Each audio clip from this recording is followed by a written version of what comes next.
Para aquecer o debate sobre a existência ou não de OVNIs e a verdade sobre os sinais que vem causando polêmica no oeste catarinense, convidamos para participar do Conexão News o ufólogo Eustáquio Andrea Patunas, El Greco, um estudioso e defensor da existência de extraterrestres e também de discos voadores.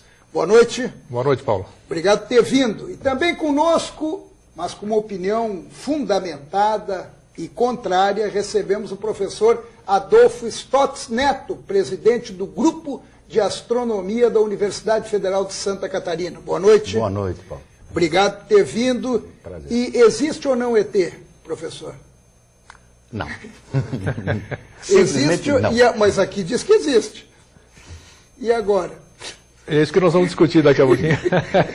Tá, então vamos começar pelo seguinte. Esses sinais, ou pelo menos isso que a gente está vendo no oeste de Santa Catarina, isso tem fundamento ou não? Isso é, de repente, sinal de extraterrestre, como falam, ou é uma fraude? Bom, se me permite, Pois não, consideremos a minha frase inicial dizendo que não existem ETs. Eu agora espero a concordância dele. Existem sim, mas só que são ETs aqui da Terra que fazem esses sinais. São pessoas que fazem em tom de brincadeira. Por outro lado, a possibilidade de vida no universo é muito grande, porque o universo é praticamente infinito. Nós temos aí imensurável, eu não tenho como te dar uma noção de tamanho do universo, do número de estrelas semelhantes ao Sol, extremamente semelhantes. E o espalhamento delas pelo universo é fantástico. Não há por que eu afirmar que apenas a Terra é habitada por seres ditos inteligentes.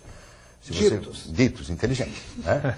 Se você for até a Lua Europa de Júpiter, embaixo da calota de gelo da Lua Europa, tem água. E essa água, numa temperatura que não temos certeza qual é, mas se for um pouquinho menos gelado do que a parte de fora, pode comportar micro-organismos. Vida fora da Terra é uma coisa que deve ser comum, até certo ponto comum no universo. E não precisa ser exatamente como o ser humano da Terra. Pode ter um outro tipo de vida que exija não a água de repente? Muitas são as possibilidades, Paulo, mas poucas coisas acontecem, né?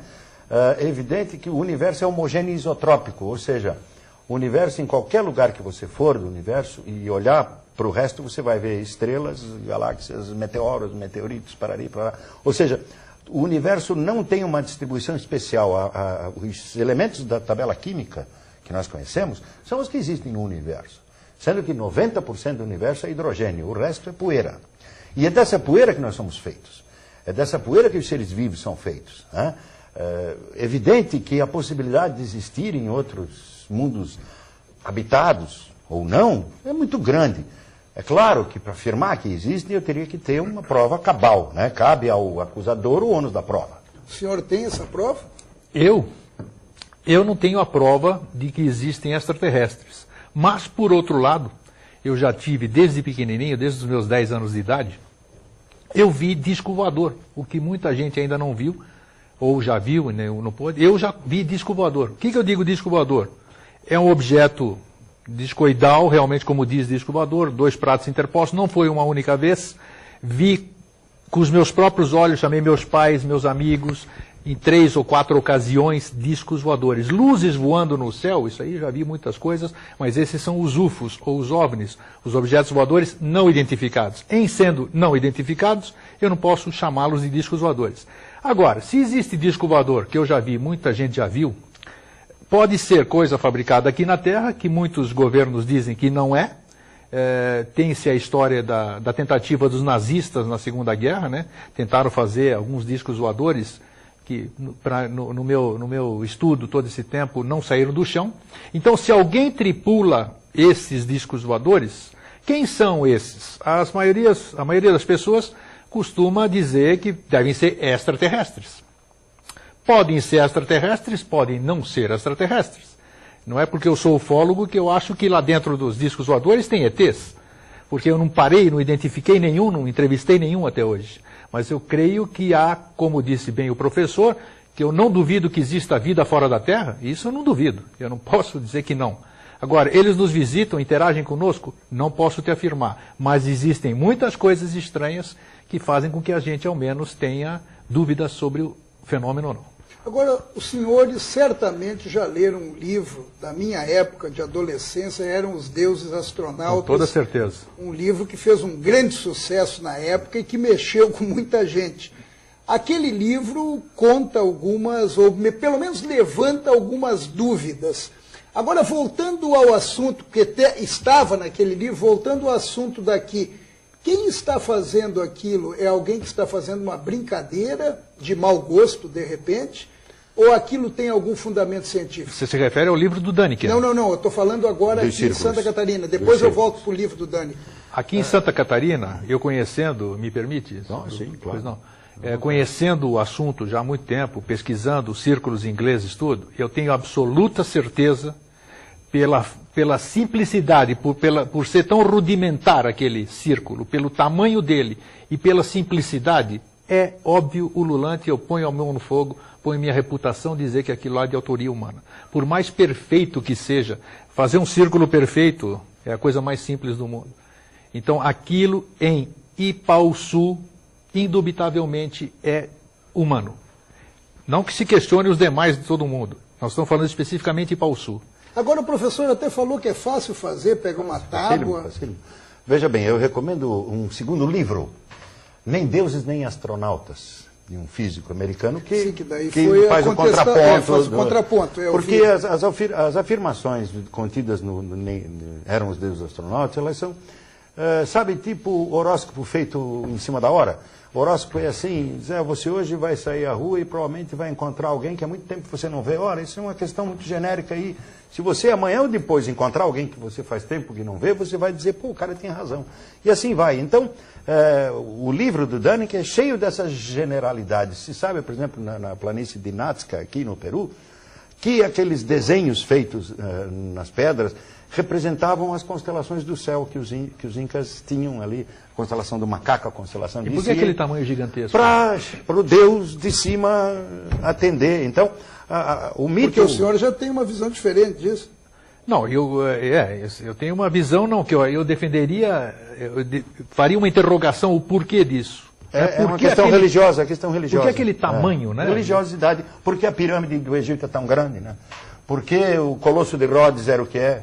A humanidade sempre teve megalomania de fazer as coisas enormes para chamar a atenção, né? De si mesma e para cultos e tudo mais. Então, de sorte que essas grandiosidades, atribuir esses círculos a seres ETs é chamá-los de mal equipados. Porque quem consegue, por exemplo, viajar da estrela alfa do Centauro, que é a vizinha do Sol, 4,3 anos-luz daqui, que leva 600 mil anos para chegar de lá até aqui na melhor velocidade pensável, ele vai viajar 600 mil anos, fazer um círculo e ir embora mais 600 mil anos para chegar em casa, e aí nem vai, a mulher dele não vai mais estar esperando.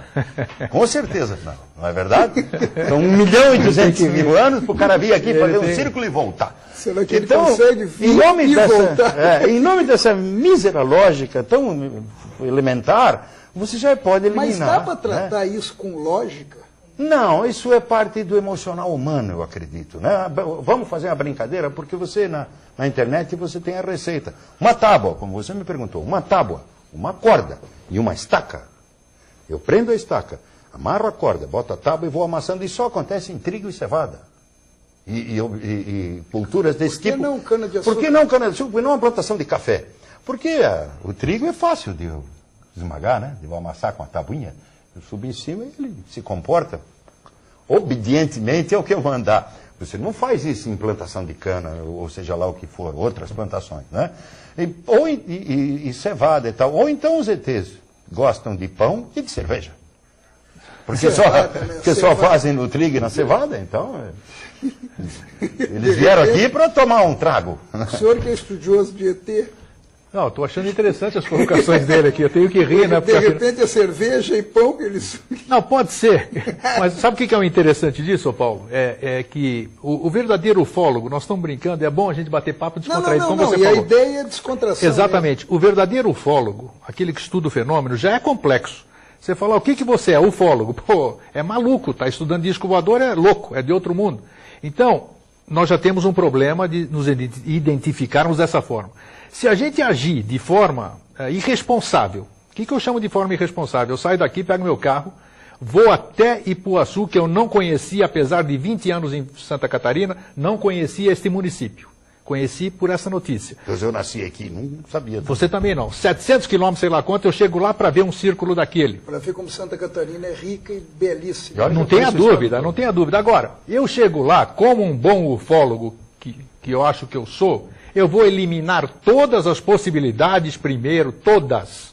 Será que alguém pisou aqui? Será que houve um fenômeno eólico? Será que houve alguma coisa que transformou aquilo, mesmo por ser bonitinho, redondo? Eu tenho que eliminar todas as possibilidades para chegar humildemente no final e dizer, gente, eu não tenho prova do que fez isso. É estranho, mas não sei o que fez. Agora, jamais eu posso chegar lá e olhar para aquilo lá e dizer, foram os ETs que vieram aqui, escolheram Ipuaçu e estão mandando uma mensagem para nós. O que está dizendo nessa mensagem? Aí eu tenho que concordar. A bolsa caiu. Eu tenho que concordar com você. Aí eu tenho que concordar. Então, eu tenho que estudar aquilo lá, eu tenho que fazer exames, eu tenho que levar contador Geiger, eu tenho que ver se a bússola tem algum efeito. Isso que não quer dizer que seja também intervenção de alguma coisa. A anomalia geomagnética, né? Né? Mas eu tenho que ver alguma coisa assim. Em Ouro Verde, no município de Ouro Verde, também apareceu um agora na madrugada de segunda-feira. Mais um círculo. Filhotes. Agora, de repente, agora eu tenho certeza que vão aparecer no estado inteiro. Primeiro que aguçou a curiosidade de todo mundo agora é que nem, você já ouviu falar de grafiteiro, né? Um grafiteiro gosta de fazer as coisas melhor que o outro. Tenho certeza que vão começar a aparecer círculos mas aqui. O senhor que é estudioso dessa área, o senhor considera isso uma brincadeira de mau gosto? Eu considero, claro, eu estou considerando que estão brincando com uma coisa séria. Mas eu tenho que esclarecer, mesmo eu acreditando, mesmo eu tendo visto o disco voador, mesmo eu sendo um ufólogo, antes disso eu tenho um compromisso comigo mesmo e com a minha sociedade, aquelas pessoas que eu tenho que esclarecer. Você falou que viu o disco voador aonde? Isso aí eu vi diversas... A primeira foi em São Paulo, com 10 anos de idade, né, em cima da minha casa, no bairro do Paraíso. Só o senhor viu? Eu, minha família, meus vizinhos, meus amigos e um monte de gente. E o último disco voador, de verdade, disco voador, não estou falando em UFO e nem OVNI. Eu vi no dia 21 de maio de 79, na Marginal do Pinheiros, em São Paulo, na Marginal do Tietê. E eu só consegui parar lá no Cebolão, né, porque eu vinha do meu primeiro dia de emprego, eu era gerente de banco, em Guarulhos, e eu fui acompanhando aquilo lá parado em cima da Marginal. Quando eu fui em cima do Cebolão, tinha centenas de carros parados, não conseguia parar. Quando eu consegui, todo mundo começou a entrar dentro do carro e foram embora. Depois noticiou nos jornais tudo, parado em cima. Foi a última vez que o senhor viu? 21 de maio de 79, a última vez. Depois, nunca mais. O senhor não acredita? Desculpa. Não, uai, claro, uai. Desculpa, mas eu sou obrigado a declinar dessa. Veja bem, eu não posso acreditar, nem deixar de acreditar na palavra do Eustáquio, porque a palavra dele recebe o meu respeito e a minha consideração. Perfeito. Mas eu argumento da seguinte forma, Paulo. Ano que vem, 2009, são 400 anos em que Galileu Galilei, no dia 6 de janeiro de 1609, passou a mão numa lunetinha que ele comprou de um holandês, melhorou um pouco as lentes e apontou para o céu e olhou a lua e começou a descobrir os mistérios do universo, que até então eram questões unicamente dirigidas pelo Papa, né? O sujeito não podia nem se meter na questão astronômica, porque eram propriedade da igreja de então, isso é no começo do Renascimento. E, a partir dali, são 400 anos em que, hoje, eu não consigo estimar o número de telescópios que apontam-se para o céu. Eu, particularmente, olho o céu desde que me lembro, né? Estudamos o céu, acompanhamos os observatórios do mundo todo, as nossas naves espaciais. Um observatório particular. Tenho até um particular, além do que existe no planetário na UFSC, eu tenho em casa para aproveitar as noites boas, que são poucas em Florianópolis, infelizmente. Né? Temos mais chuva do que... Sabe que meus colegas cobram disso aí que você está falando? Eu acho interessante, você pode esclarecer, inclusive, que o ângulo, quando você mira com o telescópio, você tem como é que se diz, um foco muito pequeno perante o todo. Talvez por isso, segundo os meus colegas, não se teria filmado ou fotografado, exatamente por estar focado numa única direção pequena. A questão é a seguinte, quando eu estou fazendo observações, eu tenho o céu à minha disposição. Claro. Obviamente que eu vou focar num determinada estrela, determinado planeta, determinada aglomerado, isso e aquilo, os Você está diferentes dizendo que entes. ninguém viu nenhum Mas OVNI nesses por ali. 400 anos Não, não isso há é nenhum interessante, relato de astrônomos que normalmente são pessoas que olham para o céu. Claro. Olham Claro, sempre concordo. para o céu. Isso. Né? Estão sempre de olho no céu. E nunca vimos coisa nenhuma que não pudéssemos explicar. Luzes, etc, etc. Existem tantos fenômenos naturais responsáveis por luzes, desde raios esféricos. O que você faria se um dia você visse um disco voador, como isso aqui que você já viu em televisão?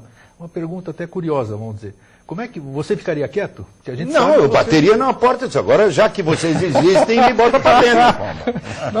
Não quero queria saber eu ia ficar extremamente Bacana. feliz. Eu acho bacana de você saber ter que isso. tudo que eu defendo tinha uma porta, outra que pudesse, para poder passar. Gostei de ouvir isso. A ciência, Paulo, ela é uma atividade humana que ela precisa da causa e da consequência, ela precisa do efeito, mas ela não é dogmática. Ou seja, a ciência não encerra em si só a verdade. A verdade da ciência é pesquisar, procurar, pesquisar, procurar. Há 400 anos pesquisamos o céu. Nada vimos que não possa ser explicado pela ciência. Sim.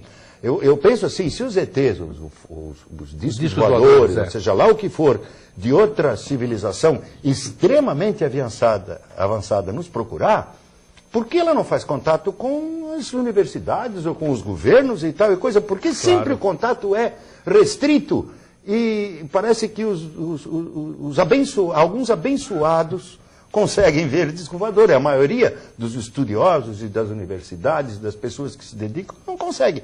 Então, é difícil eu dar crédito a isso, porque, puxa, eu olho para o céu, sempre que possível, direto...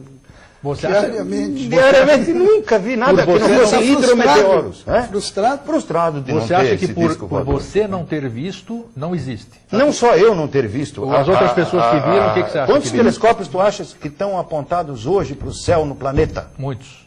Muitos. Milhares. Milhares, com certeza. Nenhum deles vê. Não. Então por que quem vê não é quem lida com o céu? Não, porque são milhares. E, ao contrário, as pessoas são bilhões. Então é muito 6. mais possível, há mais possibilidade de bilhões de pessoas. Mas são pessoas que não estão olhando para o céu, não têm curiosidade pelo céu, olham ocasionalmente para o céu. A frequência do olhar é que vai te trazer a possibilidade do fenômeno acontecer ou não. Você acha que não existe disco voador? Não então? existe disco Não existe voador. Tá bom. Me desculpa, mas não existe. Sim, eu o não senhor posso já afirmar. acha o contrário. Eu já acho que... Por que eu acho o contrário? Porque eu vi. Se eu não visse, talvez eu dissesse não existe disco voador. Mas eu vi, não estou louco, as testemunhas comigo não estão Não, loucas. no momento Não só algum. eu, como no mundo Sim, inteiro. mas eu nunca vi disco voador, respeito a opinião dos senhores. Claro. Agora, eu não consigo acreditar que só nós estamos habitando esse Isso é universo. claro. A razão Você- sua é absoluta. Eu não tenho prova de que eles existam. Eu Também não acho que tenho. alguns seres estão espalhados por aí e, de repente, um dia vai haver um contato. Eu queria mostrar para vocês algumas imagens que o senhor trouxe, né? Eu trouxe. Essas imagens são de discos voadores Não, ou de não. pessoas que fizeram? Não, isso aí são círculos ingleses, os famosos crop circles, feitos na Inglaterra. Obras de arte, é? Isso foram feitos. Isso aqui são algumas de humanos. Essas daí Olha só já. coisa linda. São figuras enigmáticas com grande dimensão, 50, 100, 150, 200 metros de diâmetro. É feito pelo homem? Eu não posso te afirmar se são. Algumas são pelo homem, porque foram mostrados, inclusive, como fazer. Outros, a gente não tem o conhecimento se foram feitos por um homem ou por quem quer que seja. Também a gente não pode afirmar que foram extraterrestres, porque eles não deixaram assinatura. Então, Muito bonito, muito bonito. Bonito, São obras de arte. obra de são arte, complexo. Deveria ser. Tem a espiral do DNA, tem a marca, tem o pi, tem uma série de coisas. Quem faz O isso aí... pentágono, que é um Isso nível aconteceu fino, em que época isso? Começou na década de 90 e está até hoje cada vez mais sofisticado. Cada círculo é cada São vez muito mais... bonitos, são obras de arte, com certeza. E se Isso- você ver, você só pode ver também de cima. Exemplo daquilo que o Adolfo falou realmente de Nazca aí. Então, são coisas grandes. É como se fossem pessoas querendo mostrar realmente que são capazes de fazer essas coisas. Ou, quem sabe, gente de outro mundo. Eu acho, como ele disse, nesse caso eu acho que é muito difícil alguém vir de fora fazer esse tipo de sinal quando podia chegar aqui. Ô Paulo Alceu, podemos aparecer lá no Conexão News? Queremos falar com Santa Catarina. e fazer isso numa grande emissora também, falar com o Brasil inteiro ou com o mundo, eles têm condição de se comunicar com comunicação. Eu acho que mandar recado por círculo, eu acho meio duvidoso. Por círculo, ou às vezes, por exemplo, em Varginha é famoso o estupro de uma menina, né? A violência sexual. Poxa, o ET, né? O ET vai viajar para fazer uma violência sexual, é melhor que fique lá. E outra coisa... Onde você deu violência sexual? Não tem violência sexual em Varginha. Outra coisa, civilizações que teriam o poder de viajar no espaço, como você disse, eu corroboro, só na nossa galáxia são 400 bilhões de sóis. 70% a equação de Drake, né? É, John Drake. Exatamente do mesmo tamanho do Sol, com as mesmas características da nossa estrela. Bom, existem 35 bilhões de galáxias conhecidas. Tem que catalogadas. Tem que ter gente um pouco fora as que a gente não que enxerga. Nós, então, seria até infantil eu garantir que somos nós os únicos seres desse universo. Esse é um fato. Agora, como nós falamos nas distâncias, e como o universo é homogêneo, não adianta você argumentar, não, mas eles têm um combustível diferente, eles têm um material diferente, porque a matéria que está aí é essa que está aí para todos. Para todo mundo, concordo com Não você. tem exceção. Então é aquele cidadão que diz assim, não, vamos lá na minha garagem que eu tenho um dragão. Aí você, mas cadê o dragão? Eu disse, não, mas ele é invisível. Ah, mas então vamos jogar talco no chão que ele deixa as pegadas. Não, mas ele voa. Quer dizer, você ter sempre um subterfúgio para responder algo que é irrespondível. Deve existir outros lugares onde haja habitantes? Deve. Eles podem nos visitar? Sinto muito, Eustáquio. Não podem. Tá bom. Então, Einstein não permite. Eu queria agradecer muito a presença dos senhores aí, respeitando a opinião de cada um e sabendo que são opiniões sérias de pessoas que estão estudando, que estão tentando pelo menos... E o senhor, que é um apaixonado, o senhor deixou bem claro que o que está acontecendo aqui em Santa Catarina, por mais que quisessem enganar, não é verdadeiro. Perfeitamente. Não é verdadeiro. Perfeito. Por quê? Porque o senhor trata o assunto com seriedade. E o professor com paixão. Então, muito obrigado por terem vindo. Nós que agradecemos. E nós vamos fazer um breve intervalo e na volta os bastidores da política na coluna eletrônica.